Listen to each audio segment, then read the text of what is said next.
Right now যেন একটা ফাইটের মধ্যে এফএল রয়েছে।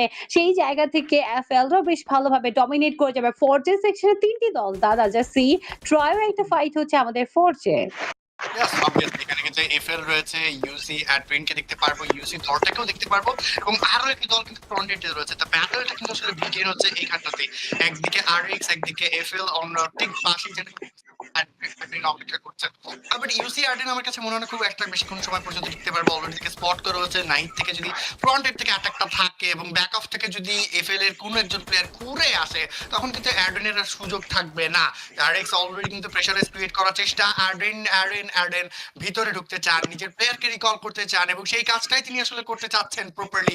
ইউসির বাকি প্লেয়ার কিউয়া ঘোষ তারা কিন্তু বাইরে থেকে অপেক্ষা করছিলেন ঠিক বাম সাইড থেকে। অ্যাড্রেন যেন তাদের সাথে যুক্ত হওয়ার চেষ্টা করছে।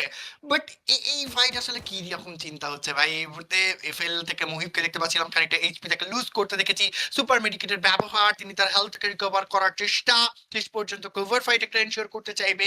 আরএক্স ওইদিকে সামনে কিন্তু অবস্থান করছে। মহিব ব্যাকআপ থেকে অ্যাডেনের এই মুহূর্তে চাপ, আগে থেকে হেলথ হারিয়ে ফেলেছিলেন এবং অ্যাডেনের বাকি কাজটা কিন্তু সহজ করে দিয়েছে এফ আরএক্স। প্রথম দিকে একেবারে ফ্রন্টের থেকে কিন্তু ড্যামেজ করে ছুড়ে দিয়েছে। এবার পারফরম্যান্স এর মধ্য থেকে যেন আমাদের প্রত্যেকটা টিম তাদের সাইড থেকে বেশ ভালো একটা ট্রাই করে যাচ্ছে। রাইট নাও ইউসি ম্যাথগুলোকে হারিয়ে ফেলছেন, বাট এখনো পর্যন্ত আরএক্স তাদের ম্যাথগুলোকে ধরে রাখছেন।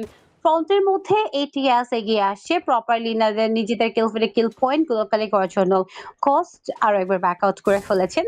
যেখানে আমাদের ইউসি কিলুয়াকে দেখা যাচ্ছে, অলসো কাকাশি রয়েছে কানেক্টেড। এবার ফ্রন্টের মধ্যে এগিয়ে আসবেন কিনা, বিকজ মাঝখানে জাস্ট একটা বলা যায় 100 মিটারের দূরত্ব রয়েছে, সেই জায়গার মধ্যে এবার লং এর মধ্যে ফাইটটা ইনিশিয়েট করছে দুটি দল। 2 ভার্সেস 3 একটা ব্যাটল। আর এই পজিশন থেকে কেউ কারো ফ্রন্টের মধ্যে এবার হয়তো বা একদম একদম ফেস টু ফেস ফাইটটা করতে চাচ্ছেন না। ওকে ব্যাক সাইড থেকে আরেকটি player enter. Right now 3 versus 4 সিচুয়েশনের মধ্যে ব্যাক সাইড থেকে যেন ইউসি কাজের কাজটুকু করে দিয়েছেন, বাট নিজেই হয়ে গেছেন নকডাউন। তার পুরো দলটা যদি এবার ফ্রন্টে আসতো তাহলে ইজি পিজি এবার পুরো দলটাকে এলিমিনেট করার পসিবিলিটি রয়েছে। ইউসি হোয়াট দ্য হেল, তিনটে প্লেয়ারই যেন এবার যেন অনেকটা বলা যায় আতঙ্ক এন্ড ভয়ানক একটা পরিস্থিতি নিজেরাই ক্রিয়েট করছেন। আতঙ্কের মধ্যে রয়েছেন। তারা যদি কনফিডেন্ট নিয়ে এগিয়ে যেত, প্রত্যেকটা প্লেয়ার লো হেলথে ছিল, এলিমিনেট করা অনেকটা ইজি হয়ে যেত। এবার যেন ব্যাক টু ব্যাক ড্যামেজটা চয়েচিং করবে। আনাদার প্লেয়ারকে নিয়েছেন টেকডাউন। তাদের সাইড থেকে তারা আরো একবার ব্যাক আউট করেছেন। এটাই তাদের ভুল ডিসিশন। কাকাশি রয়েছে নকডাউন। এবার ইউসির এই ভুল ডিসিশনের কারণে পুরো দলটা ধসে যেতে পারে।